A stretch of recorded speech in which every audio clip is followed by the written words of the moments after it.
Hörmətli cənab prezident, hörmətli qonaqlar, sizi səmimiyyətlə salamlayıram. Azərbaycana xoş gəlmişsiniz. Sizin səfərinizə biz çox böyük əhəmiyyət veririk. Bu, İtaliya-Azərbaycan arasındakı dostluq, tərəfdaşlıq əlaqələrinin təzahürüdür. Biz sizinlə tez-tez görüşürük. Romada və eyni zamanda bu sizin Azərbaycana ikinci rəsmi səfərinizdir.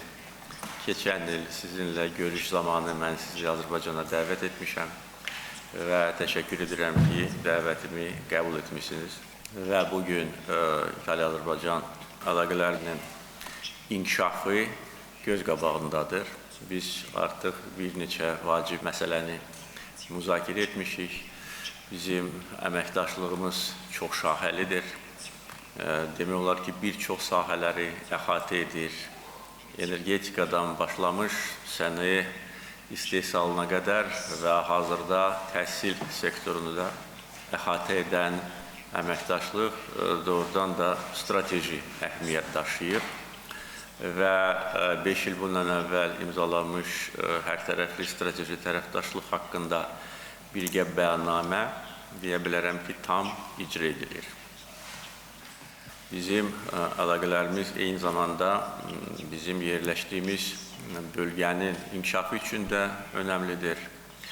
Bizim Avropa İttifaqı ilə əlaqələrimizə müsbət təsir göstərir.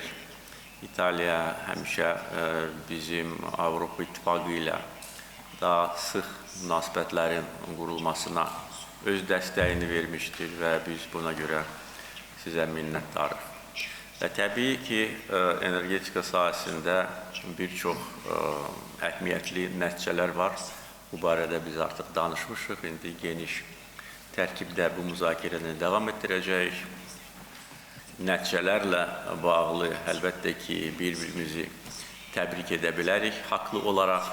Amma bizim planlarımız daha genişdir.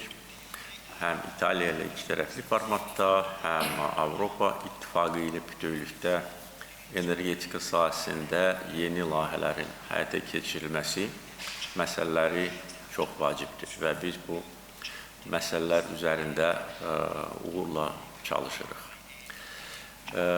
Sabah da çox gözəl tədbir olacaq. İtaliya-Azərbaycan Universitetinin yeni binasının açılışında biz birlikdə iştirak edəcəyik. Və əslində bizim bir dostluq layihəmizdir və layihənin başlamasından icrasına qədər cəmi 3 il vaxt keçib. 2022-ci ildə mənim tərəfimdən müvafiq sərəncam verilmişdir və artıq yüzlərlə tələbə təhsilə cəlb edilibdir. Əlbəttə ki, onlar İtaliya-Azərbaycan dostluğunun elçiləri olacaq. Həm gözəl təhsil alacaq, həm də ki, bizim aramızdakı dostluğu daha da möhkəmləndirəcəkdir. Bir daha sizi salamlayıram və bir daha xoş gəlmişsiniz deyirəm.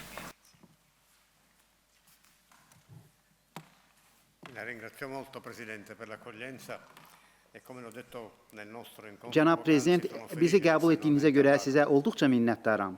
Elə indicə əvvəlki görüşümüzdə dedim ki, Bakıda yenidən olmağımdan çox məmnunam. Siz də qeyd etdiniz ki, 7 ildən sonra etdiyim səfəri xatırlayıram. Həmin səfər çərçivəsində TAP-a böyük dəstək verməyə müvəffəq olduq. Buna görə də sizə minnətdaram. Eyni zamanda Romaya etdiyiniz çox mühüm səfərləri mən xatırlayıram. Sizinlə apardığımız söhbətlər hər zaman dostluq və əməkdaşlığın rəmzi olub. Öz növbəmdə bildirdim ki, ölkələrimiz arasında strateji əməkdaşlığa tam dəstək veririk. Əməkdaşlığımız yüksələn xətlə artır, genişlənir və müxtəlif sahələri əhatə edir. Sabahki tədbirə gəldikdə, sizinlə birgə İtalyan-Azərbaycan Universitetinin tələbə şəhərciyinin açılış mərasimində iştirak etmək üçün verdiyiniz dəvətə görə təşəkkür edirəm. Tərəfdaşlığımız iqtisadi sahələrlə, çox vacib enerji və sənaye sektorları ilə məhdudlaşmır. O, həmçinin mədəniyyət, gənclərimiz üçün təhsil sahələrini əhatə edir. Bu məqam işbirliyimizin böyüklüyünü, onun möhkəmliyini göstərir. Dəvətə görə təşəkkür edirəm və düşünürəm ki, bununla əməkdaşlığımız genişlənəcək və eyni zamanda sizin Avropa İttifaqı ilə də münasibətlərinizə töhfə verəcək. İtaliya prezidenti Sergio Mattarella COP29-un ölkəmizdə yüksək səviyyədə keçirildiyini vurğulayaraq, həmin tədbirdə qəbul edilmiş qərarların əhəmiyyətinə toxundu. Qonaq eyni zamanda Vaşinqtonda Ermənistanla Azərbaycan arasında münasibətlərin normallaşdırılması və sülh gündəliyi ilə bağlı əldə olunmuş nəticələr münasibəti ilə dövlətimizin başçısını təbrik etdi. Prezident İlham Əliyev təbriklərə görə minnətdarlığını bildirdi.